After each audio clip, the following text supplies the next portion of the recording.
Hi, I'm Solène Tircuir, sociologist, global health expert, and immigrant storyteller. And I'm Sacha Ledon, entrepreneur, startup advisor, and lifelong connector of founders from every corner of the globe. Welcome to Beyond Borders, a podcast about what it really means to build a life, a career, or a dream far from home. Each week, we speak with people who've crossed countries and cultures, sharing the challenges, the breakthroughs, and the unexpected moments in between.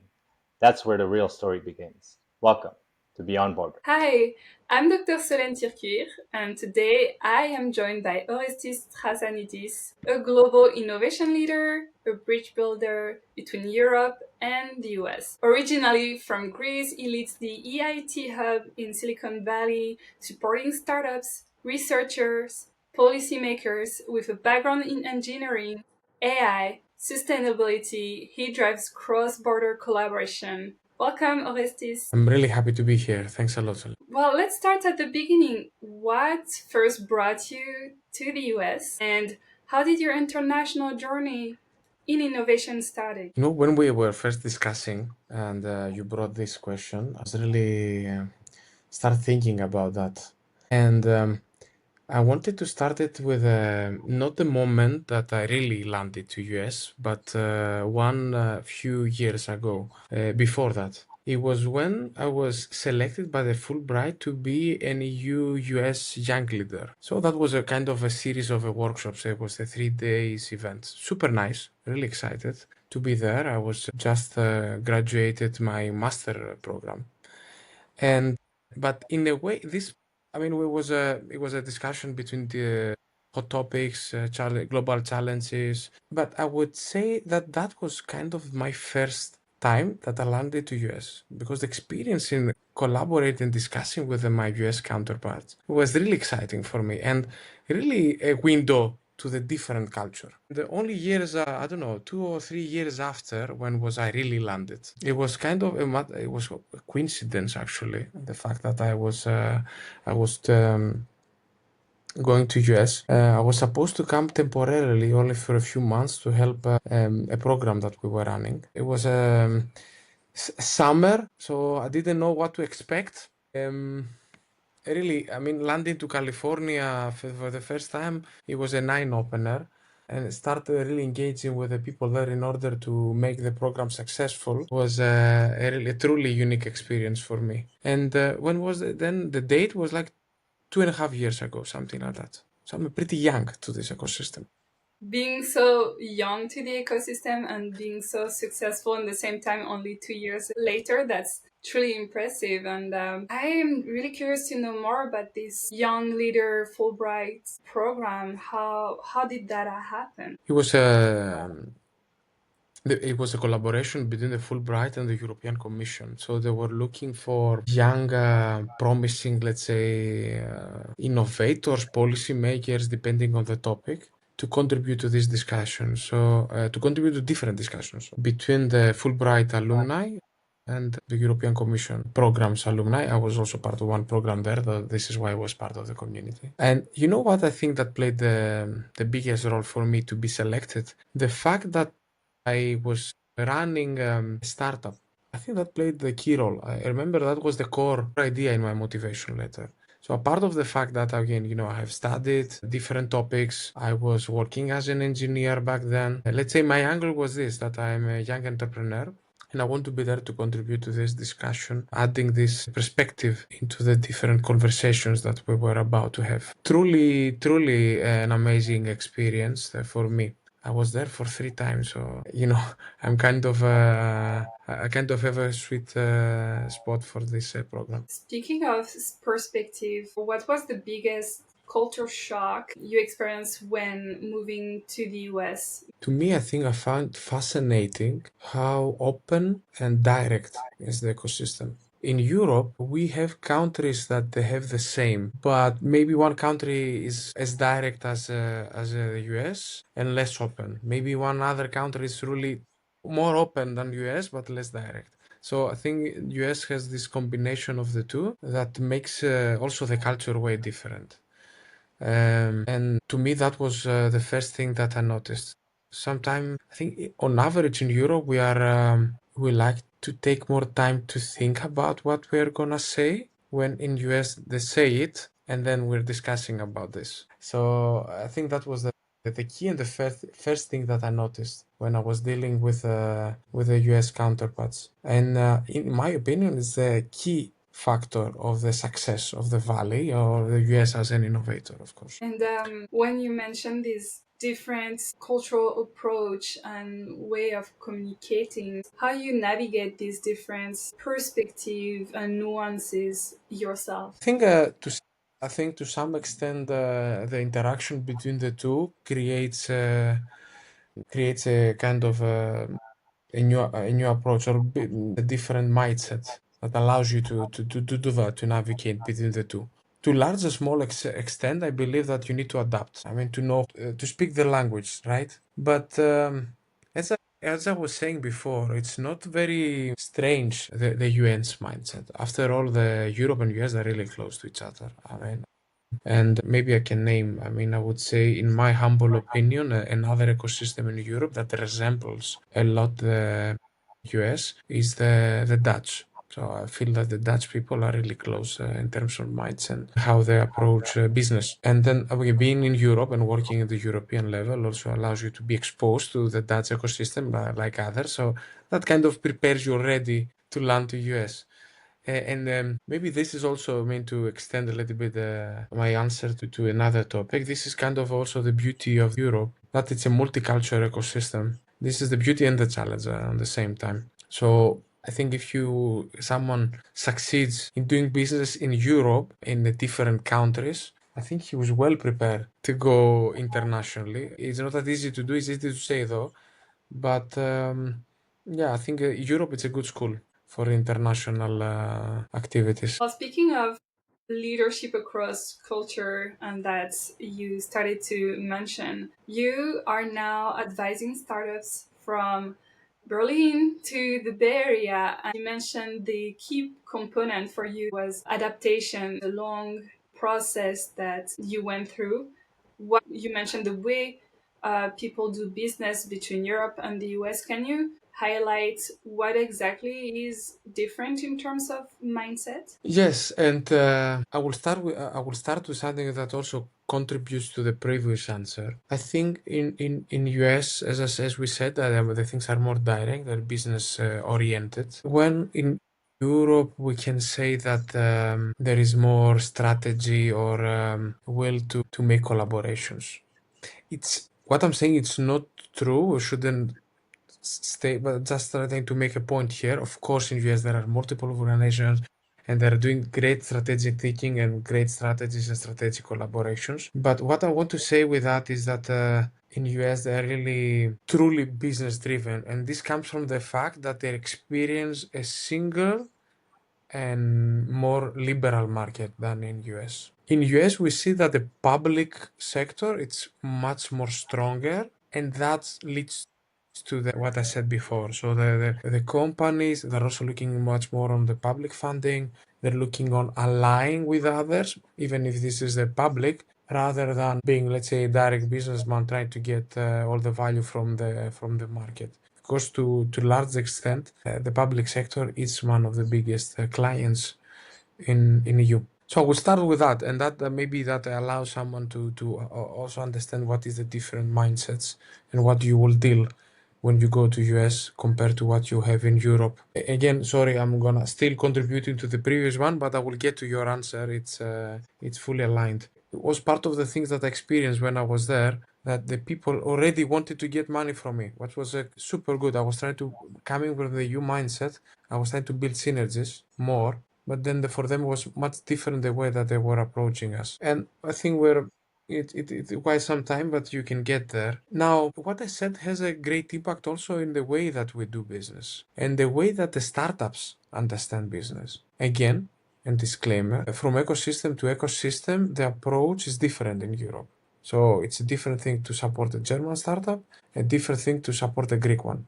So I want to say that. Unfortunately, we need to generalize so that doesn't deliver justice to some aspects of what we are discussing, but I hope this is clear. So the main thing that we see, and I will try to be schematic maybe to help a little bit so we can and everyone can picture this better, is that a pitch deck from a European startup, we start by explaining the what they do, so the features of the product. In US, and in my humble opinion, it's the right way to do it. You're starting from the why. And this is also this golden cycle, the famous golden cycle, explained by Simon Sinek, if anyone wants to check and see what is exactly this. So the why, the mission, the hair on fire problem. So this is where you need to start. And someone would think that maybe this is just for a good marketing or for just presenting your startup's value. Of course, this is that, no doubt about that. But there is a deeper reason and a deeper value to that we should recognize. In order to be successful, in order to have a company that could scale up globally, you need to address a serious problem. And this is one of the reasons why the Silicon Valley is super successful. The people thinking globally there, they're really trying to solve global challenges. Maybe that lives outside sometimes national challenges or national problems that are equally important, don't get me wrong. But when it comes to innovation and really trying to make a breakthrough, you need to solve a global problem or to need to address the global market. And when you start with a mission and with a why, and this is why you do things, this is gonna lead to great results. In Europe, and now you can connect it with what I said, in my humble opinion again, because we have the public sector as a big client, creates the problem that I mentioned. Why? Because the public sector, it already addresses the why. So it tells us, I'm opening a call and I'm saying, I want this, and then we just need to deliver it, right? So the why is already provided by the public sector. And that for me is the biggest change. And going back to the startups, this is, I would say, 60% of our work, not just for EAT, but the work of every accelerator and incubator, to go back and reverse engineer in a way your startup. In order to align this, you cannot go to US and explain what is your product. This is not gonna fly. You're not gonna have any good discussion about that. And sometimes when you do that, we see that they see also that their company has a big problem, because what they realize is that they haven't checked the competitive landscape that well. So this is the second thing that we're trying to help them. I mean, to see in US what is your competition in US. Maybe in Europe what you do, it's relevant because the market hasn't yet a European solution to that. But in US it's a different market, so you really need to think about this again and check. And just to be clear here, there is no problem if a startup addresses a national or European problem. It's very good, and actually we need them. We cannot have only unicorns. But when you go to US, you start thinking globally. So you need to have the right recipe and the right business in order to succeed. This is such a critical point that you just shared, and thinking of all these founders from Europe, how do you help them to discover and unfold the why? And what is your approach to advise them, to mentor them throughout this process? And is it something that the startup founders that you are helping find really hard, or is it also some kind of self-discovery process to them that is also very valuable? That leads also to the question whether or not they find this relevant for them to develop in the US. I think this is there is no single answer to this, and on what we do. Depends case by case, and if you truly want to support a startup, you really need to come closer and to see exactly what is the mindset behind, and to some extent you can support. And I will also be critical to the support as well, meaning, I mean, these people are really smart people. I mean, all the innovators, and I would say especially the ones that are bold enough to go to US, they have already very good skills, and they really they understand in the most of the case the market way better than any supporter, let's say, or consultant or anyone. It's more about allow them to rethink. Now, to what extent they will take this and they will use it, it's up to them at the end of the day. So there is no any secret sauce or anything. The answer is them. And I mean, again, I mean, how we can help them to change the pitch deck. This is easy, and we are all doing this to a large small extent. But when it comes to changing their mindset, that requires a lot of time, and it's not something that we can do ourselves, and we are personally not interested to do. What I mean with that, our idea is to stop lecturing and allow them to experiment. Meaning, we can tell them the basic things and what we think that this is the things that they reconsider, but then we're trying to expose them to ecosystem in a protective manner in the first period, so they can see with their own eyes. For some, it works perfectly, and that is what they need in order to change and start realizing what the small things that they need to change, right? As I said, the people are already skilled and capable of doing multiple things. No, for others, it will never happen, and this is it's sad but kind of amazing as well. That how strong is the cultural element. No matter what is happening and what you say, the core of what they believe in will never change. So then you go back and think about what the education and how you can support them at the earlier stages. Because I forgot to mention this, the ones that were at least support in our programs are companies that are mature. They have already demonstrated attraction in Europe, because in our opinion, those ones, they have enough experience to do the next step to US. Of course, there are exceptions to that rule. I mean, as I said, unfortunately, we're generalizing, but yeah, I mean, we're supporting them. So they have already, in one sense, they have all the skills, but they might have also this already well-defined mindset that it's sometimes hard to change. But then it's our job, I mean, also to filter to some extent which ones are the right ones to get there. But yeah, when we think about the early stages, to go back to that, then this is something that we are considering, and in the future we will work even more hard in order to give this global mindset day zero that the company is even thinking of starting a startup. I think this is where is the important moment for them. So you mentioned all these different differences between the ecosystem. How do these ecosystems need each other, and how do you help them? I see many startups which are American and European, or from somewhere in Europe and also California. Yeah. No, there are plenty of them. And they actually, you know what? They are the ones that are connecting the ecosystems, not us.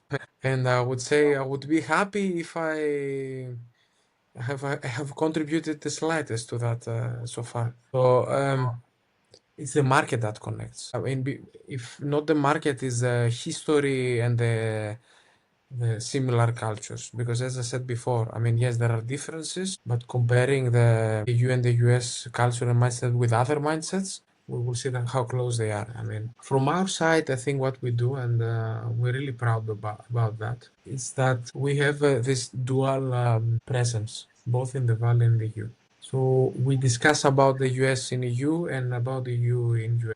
And the thing that we're really proud of is that we started, not myself, but we started 12 years ago. So EIT was one of the very first EU organizations that was established in the Valley.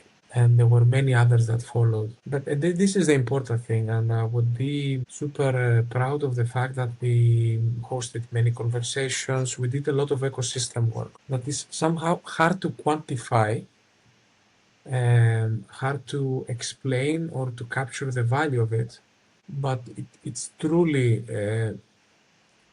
helpful to create those bridges, to explain to the people what is happening, and then they will take other initiatives themselves. I will give you an example. It was 2 years ago. We had because We are running a program, a soft landing program for ecosystem players. So not startups. So the target audience there was different. So there was one participant from Slovakia. She was already discussing internally in her organization to do something in Silicon Valley. And after the program, she launched it. She had all the all the elements. She did all the networking that was necessary. We also supported them, of course. And she launched her own startup program, a soft landing program for her organization and their ecosystem. This is one example. Some of their ex-colleagues now that they created their own companies and organization running their own programs. So we are really, as a team, we're really happy and really proud that we were part of this process. Let's say our indirect impact, in my opinion, is the one that has created much more value than the direct, meaning supporting the startups to bridge the two ecosystems. Again, going back to what that means for me, it's opening the dialogue, opening discussions, and providing a platform from the people from the two ecosystems to interact, to discuss, and hopefully to co-create. Synergies that you mentioned, and seems like there are so many people today that want to contribute in this kind of eye-opening and this transformation for internationals or those who need to gain this understanding of the ecosystem, its complexity and the opportunity. I think there is also some component of that process that relates to resilience. How do you think that coming from a different background contributes to innovation and also tech ecosystems, since you're also working in the AI and innovation space? I mean, if not in AI, but I would say the different backgrounds and cultures are, let's say, the most important element of AI nowadays. The data, I mean, okay, we should recognize that. The data and then the mathematics we have, but I mean, how we are gonna further develop it, relies on humans for now, and the different perspectives and different cultures. I think it's a key, in my opinion, because AI now goes beyond the technical, let's say, aspects of it. It's a philosophy, sociology, touches upon different disciplines, and then the culture, it's really important. And let's give a very concrete example to make it also easier. Did you know how, and I hope this is not an urban legend, but I think it's true because someone from OpenAI told me that, how they trained their OpenAI to talk in different languages. They used the European Commission, European Parliament documents, because they all need to be translated in the official languages in Europe, and that are, I'm sorry, that are 20, 22, 23 different languages. So that was the source. So you see the different cultures, the different languages, how contributed to training the AI and the ChatGPT. One example, and I hope it serves also as a fun fact. But then again, the collaboration between the ecosystem is truly important. The exchange we have about how we regulate. And I know that there is this famous saying now that the EU is the Silicon Valley of regulation, which is not true. Of course, we are like pioneering a little bit there, but Europe is much more than that. I mean, there is also a huge innovation and research capacity and value. But the fact that we are opening this discussion and the exchange we have with the US, it's extremely important, the different perspectives, how you see this and how we see this. Because the different systems we have, let's go back to what we're saying, maybe the one that it has more public, stronger public, and the one that has less. See, exchange between the two is the one that will guarantee that the AI could be safe and transparent, and lastly, most importantly, business friendly. So it will be an AI that will secure, that could be always an instrument for growth for humanity, because after all, this is what we need. So again, AI, I think it's an exceptional good example of where we need to collaborate and how important it is. I had no idea about how AI was trained and based on which document. That's pretty interesting. Also, I wanted to ask you, based on what you just said, concretely, what advice would you give to international professionals aiming to succeed? in the US innovation ecosystem? If I, let's say I'm able to give an advice, I would say to act like an entrepreneur. I will start with that. So going to US, you need to immediately act as an entrepreneur because I mean, if you're an international professional, you might do different things. Even if you are a policymaker, I would say, if you go to land to US, you should start acting like an entrepreneur. Advice number one. The beauty of having a liberal market that you also need to have a 365 view of things. You need to be really on top of what you do and what you're saying because US and I would focus on Silicon Valley. It's a global ecosystem. It's not an American ecosystem. So the people they will be surprised of how many things they know about your ecosystem, for example, and on different aspects. So you really need to be on top of what you do and to be fully prepared. And I would say good advice is that, especially if you are, let's say, working to support startups, that you need to put the innovators as a top priority. And you need to realize that in US, the innovators are the drivers and no one else. So when you talk and you try to collaborate with them, you need to have this in mind and you need to understand this. They are the ones leading and not the ones that they support. Very interesting. And well, we talk about what entrepreneurs do, who the innovators are, and how this ecosystem works in a nutshell, even though it would require so much more time to discuss all these different things. But what's next for you? This is a mystery to me. 2 years, 2.5 years, I didn't know that I will be in US. But as an organization, we're working now to link and connect with other ecosystems. So we will also put a lot of effort to connect with Asia and Africa. We already have some discussions there, and we would like to work more on that. And of course, to build the synergies between everyone, EU, Silicon Valley, Africa, and not just between EU and Africa or Asia, to put everyone on the table if it is possible. So this is like what I see in my near future, but you never know, especially when you are working and you are interacting with Silicon Valley. You never know what future holds for you. If you had to sum up what we discussed today, how would you describe your experience in the US in 3 to 5 words and why those? Oof, 5 words. This is hard. I think the first word that would come to my mind is freedom. To me, I would say this: allow me to understand Europe better, and to some extent also myself. This could be the case also for another ecosystem. To me, let's say it was the one outside Europe that I had the opportunity to really invest time and to think about it and work there. So this is for me, US is this ecosystem. But yeah, it allows you to make very fruitful comparisons. And since it's a truly window to the world, puts everything in a different perspective. To me, or okay, then I find it. I would say an eye opener. That would be my 3 words for you. Thank you so much, Orestis. That was such an insightful discussion. We're reaching the end of this interview, but is there anything you would like to add we haven't discussed so far? Thank you for the question.